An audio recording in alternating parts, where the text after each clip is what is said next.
Bonjour, nous nous retrouvons avec une nouvelle vidéo avec Arnaud Ramsey, journaliste spécialisé dans le football, entre autres, qui collabore actuellement avec le JDD sur la Coupe du Monde en Russie. Alors Arnaud, il y avait un sujet que je voulais partager avec toi, c'est que moi, dans une simple constatation comme ça, je me suis rendu compte que tous les sports où il y avait à la fois un mouvement des bras et des jambes ou un mouvement des bras, prenons la boxe par exemple, prenons le handball, prenons le rugby, il n'y avait pas de violence dans les tribunes. Comme si le football et le fait qu'on ne se serve pas de nos bras appelaient à la violence. Qu'est-ce que tu penses de ça ? C'est un point de vue que je ne partage pas forcément. D'abord, il y a les gardiens de but qui utilisent la main par essence. Il y a des mains qui rentrent dans la légende, comme celle de Diego Maradona à la Coupe du Monde ou celle de Thierry Henry, qui a permis à la France de se qualifier pour la Coupe du Monde. Après, le football concentre tous les mots et dans ces tribunes, on médiatise beaucoup les incidents dans les tribunes, mais honnêtement, par rapport au spectacle global du football, c'est extrêmement minoritaire. C'est comme les accidents d'avion, et heureusement. Donc on focalise beaucoup sur les débordements dans les tribunes. Il n'y en a pas eu des centaines et des centaines, mais c'est sûr que le football étant le sport le plus populaire, ça hystérise un peu les passions et les peuples qui sont en tribune. Je pense que pendant une Coupe du Monde, il y a des passions... C'est-à-dire qu'il faut mettre le curseur entre l'enthousiasme débordant et les bagarres.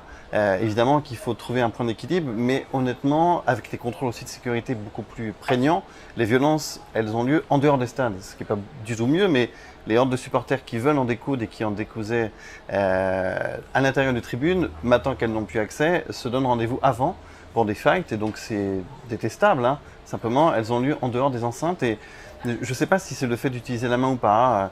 On protège aussi beaucoup un joueur de foot, c'est évidemment les pieds, mais je dirais c'est la tête et les jambes. Donc il y a le cerveau, il est très utile. On a beaucoup dit que Ribéry était stupide parce qu'on a vu ces vidéos avec la roue tourne, etc. Mais il faut avoir une intelligence situationnelle dans le jeu, il faut être intelligent. Pour être un grand joueur et surtout au poste de Ribéry, il faut être intelligent. Et donc d'abord on utilise son cerveau et on protège aussi beaucoup son corps et avec son propre corps et aussi avec sa main. Donc on ne met pas la main, sauf cas litigieux, mais je ne suis pas sûr que ce soit le fait d'utiliser la main qui fasse qu'il y ait des débordements ou pas dans les tribunes. D'accord. Tu faisais appel à l'intelligence spatiale, tu sais que Oui. c'est un thème qui m'intéresse beaucoup sur les intelligences multiples.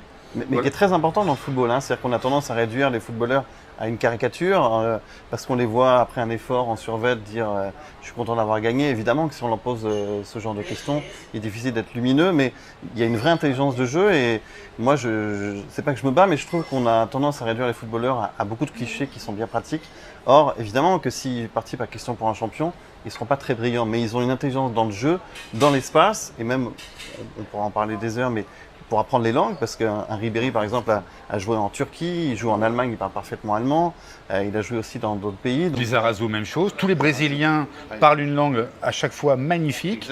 Exactement. Ils ont cette intelligence qu'on appelle verbo-linguistique. Et l'intelligence spatiale et bien d'autres, nous sommes d'accord. J'espère que cette petite vidéo vous aura éclairé. À demain.